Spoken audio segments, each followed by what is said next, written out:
你好，我叫平，欢迎来跟平学中文。今天我们来学做纸质礼物袋。Today we're going to learn how to use construction paper to make paper gift bags for any occasion. Subscribe to our channel so you won't miss any new updates. We need construction paper, stapler, knife. We can use this kind of knife. Double-sided tape, measurement tape, a pair of scissors, a hole puncher. You can design and print out your label, which you will put on the bag. Here, I already cut out the print out paper and then put each label to put on each bag. Also optional, you can add a tassel to the bag. Last, ribbons. It can be wool thread, wrapping ribbons, or any other type of ribbon.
Here we show an example of making Halloween candy gift bags. Happy Halloween! 万圣节快乐! Good luck with your craft making.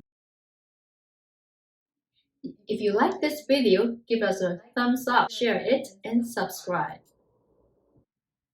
再见，下次见。